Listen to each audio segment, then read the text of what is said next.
Esse é o Conviver, um podcast para falar de nós, as crianças.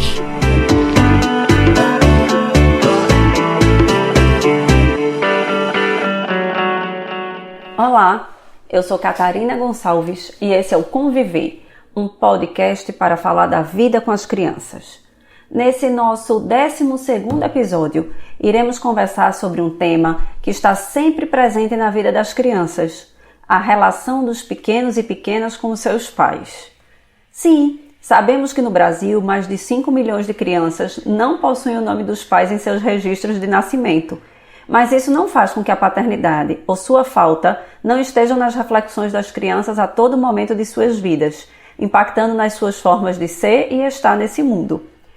Escolhemos esse tema ainda por percebermos que quando falamos das relações parentais na vida das crianças, as mães, quase sempre, ocupam o topo do pódio das reflexões em torno dos cuidados, das implicações na vida e de toda a influência que as famílias assumem no desenvolvimento das crianças.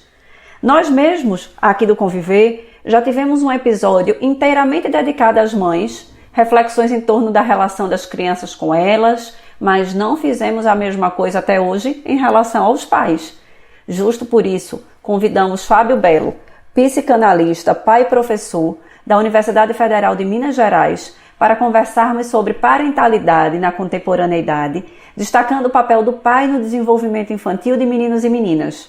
Nesse papo bastante atual, nosso entrevistado nos trouxe pistas importantes para que compreendamos as distintas formas como os homens se relacionam com seus filhos ao longo do tempo, fazendo-nos perceber que a paternidade, longe de ser uma construção puramente biológica, sofre uma influência cultural intensa, constituindo-se a partir das perspectivas de gênero que vão demarcando, inclusive, as relações dos homens com as suas crianças. O nosso entrevistado, Fábio Belo, é um grande estudioso da paternidade, já tendo inclusive publicado obras que tratam do assunto, reunindo estudos e pesquisas que favorecem que façamos reflexões mais críticas sobre a relação familiar e a convivência das crianças com os seus pais. E para começar essa conversa, eu perguntei a Fábio Belo como os estudos psicanalíticos têm se debruçado sobre a paternidade.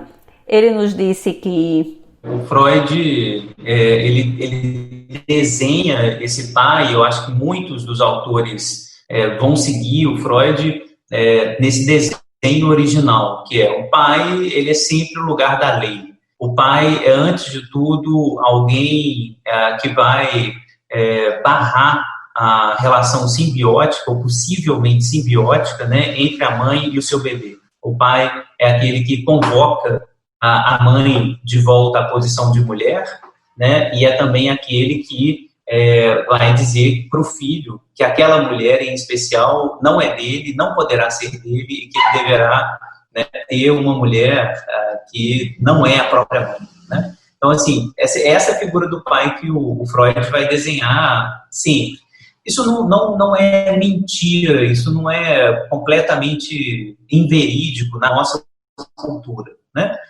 Essa função, acho que em grande medida se exerce ainda na nossa cultura.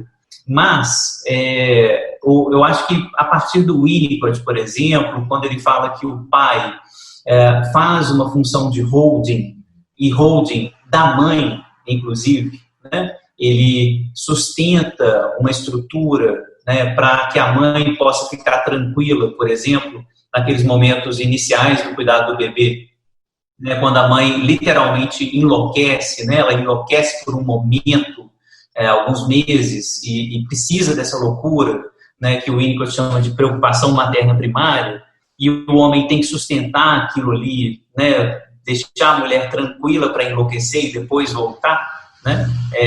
O Winnicott está apontando também para essa função meio holding, meio lei, né? Mas na obra winnicottiana a gente tem também esse elemento assim, de que pais que podem brincar com seus bebês também podem efetivamente reencontrar elementos de si mesmos, né, que estavam fechadinhos, que vão se reabrir, né, nesse contato com o filho. O autor que eu sigo, né, e o professor Fernando também, né, lá na Paraíba, o Jean Laplanche, ele vai apontar para uma outra direção, né? Ele vai criticar muito pesadamente esses lugares muito codificados, né? Então, o pai como lei, o pai como regra, etc. É um código, né? Isso nem sempre vai acontecer, aliás, né, é o que a gente vê na cultura brasileira de maneira geral. A gente está falando de praticamente metade das famílias brasileiras, essa função paterna não se dá, assim, esse pai não está presente, né? É um pai que nem sequer reconhece os filhos, né? Quanto mais ser lei, ser regra, ser... né? Então, assim, a gente está falando de uma cultura que não tem essa figura completamente presente, né?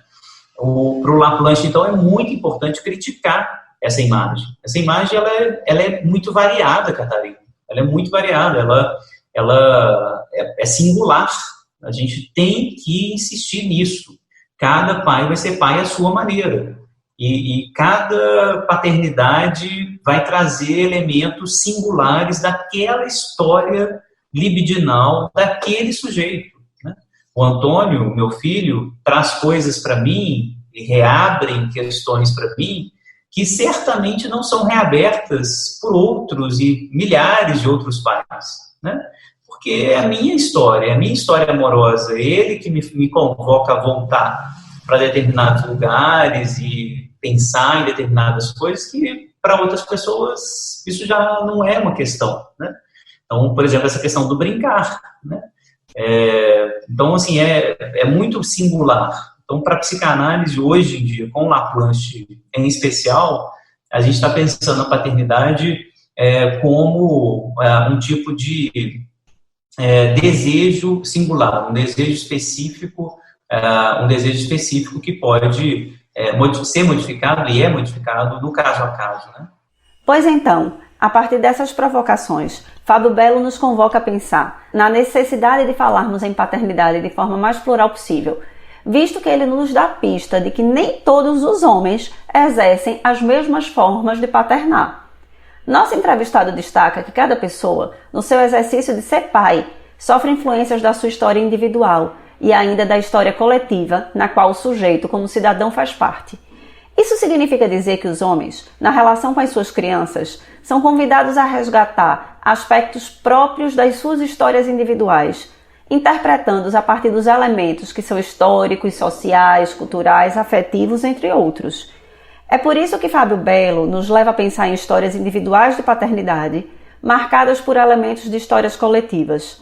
Para tal reflexão, ele traz foco para a questão do feminismo, mostrando-nos a importância imensa das transformações ocorridas na paternidade contemporânea. As pesquisas que eu fiz, né, assim, eu escrevi um livro sobre a paternidade e nesse livro reúne muitas pesquisas de iniciação científica, mestrado, doutorado, e as pesquisas elas mostram exatamente isso que você aponta. Tem uma função chamada função paterna, né, que de maneira geral, no nosso código social, né, código social muito machista, muito patriarcal, né, associava a paternidade a um tipo de lei, de dureza, de anti-afeto, né, de o seu lugar da dureza e da lei e da cultura, né? E, ao contrário, associava também de forma muito machista o lugar da mãe, né, essa função materna, sempre ao afeto, à natureza, né, à loucura, né, enfim, alguma coisa fora da lei, fora da regra, né? Obviamente, esse tipo de binarismo, né, é muito pobre para dizer o que é um pai e o que é uma mãe, né?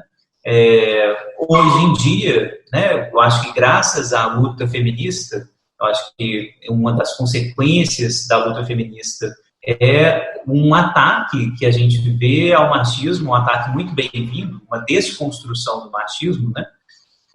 E dentro dessa grande desconstrução, a gente começa a perceber que alguns homens se autorizam a demonstrar os seus afetos, a demonstrar que querem cuidar dos seus bebês, que podem cuidar dos seus bebês, né? Que desejam efetivamente ocupar um determinado lugar que antes era associado ao campo do feminino, ao campo do materno, né? E isso é muito bom. Eu acho que isso é particularmente uma das consequências mais bonitas, né, do feminismo, quando os homens finalmente começam a se autorizar a falar dos seus afetos, a demonstrar os seus afetos, né, em especial, né, com seus filhos, de saber que essa relação assim é muito, muito densa, muito complexa, né? Assim, não é só colocar regra, não é só trazer dinheiro para casa, não é só ser um lugar, né, de referência para o trabalho, né? Não, o pai também entra aí como objeto de amor, né? Como ele participa, né, da relação amorosa. Fábio Belo chama atenção para a bela contribuição do feminismo em relação à vivência homem-criança, evidenciando que as lutas por igualdade de gênero favoreceram também a possibilidade dos homens assumirem a paternidade amorosa, construindo outros vínculos com as crianças, superando a dureza historicamente associada ao masculino e ao exercício de ser pai. Fábio Belo também chama atenção para a importância do pai que se disponibiliza a brincar afetuosamente com a criança, que é capaz de holding, favorecendo a construção de um ambiente seguro para que o bebê e toda a família possam se desenvolver saudavelmente. Alguém pode estar se perguntando, o que o feminismo tem a ver com a paternidade? Ora, para compreendermos tal relação, é urgente que superemos os discursos preconceituosos que associam o feminismo aos interesses puramente femininos, compreendendo que essa é uma luta pela saúde social, defendendo pautas que versam sobre estereótipos de ser homem e mulher nesse mundo moderno, reposicionando as relações sociais. Quando tratamos da paternidade, o que as lutas feministas inseriram na pauta das reflexões foi a necessidade de que as tarefas sejam divididas de forma equânime nas famílias, atribuindo aos homens papéis que vão para além de meros coadjuvantes nos cuidados com as crianças. Foi o feminismo, ao questionar as posições estratificadas de masculinidade e feminilidade, que contribuiu para desestabilizar a representação tradicional de ser pai, possibilitando a existência de novas contribuições às famílias e novas relações entre homens e crianças, homens e mulheres. Ao questionar as posições de gênero, as lutas feministas desestabilizaram os locais previamente demarcados. Ao homem, a lei. Às mulheres, o amor, o afeto e cuidado. Hoje, muitos homens, como por exemplo o pai dos meus filhos, se responsabilizam pelo cuidado, pelo banho, pela troca de fralda, pela alimentação.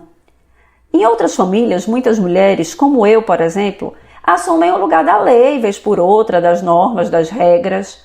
As identificações e histórias pessoais de cada pai, de cada mãe, nesse caso, vão substituir as demarcações impositivas de gênero, reposicionando os lugares ocupados em famílias, o que, vamos e convenhamos, é muito bom. Não podemos continuar cantando perpetuamente canções que ilustram bem essa distância dos homens do campo dos afetos sem a devida crítica. Não podemos ignorar o que nos diz a quadrinha "Eu sou pequenininha do tamanho de um botão, carrego o papai no bolso e a mamãe no coração". Hoje, muitos pais saem dos bolsos das crianças para adentrar no coração delas, como nos mostrou Tomás. O que é um pai? Um pai, para mim, é uma pessoa que tem o trabalho de cuidar do filho e que tem que ajudar ao máximo com ele e também tem muitas responsabilidades. Tipo quais? Cuidar do filho, cuidar da casa. Qual é a diferença de um pai para uma mãe? O jeito. Cada um tem seu jeito. Mas todos os pais são iguais e todas as mães são iguais? Não. Porque cada pai e cada mãe são uma pessoa diferente. Não queremos dizer com isso que pais e mães são as mesmas coisas, têm as mesmas funções, devem se comportar das mesmas formas. O que estamos defendendo é que o feminismo conquistou a igualdade entre paternidade e maternidade. O que a luta feminista defendeu foi o pleno direito de experiências afetivas entre pais e filhos, fazendo com que a paternidade contemporânea pudesse trazer novos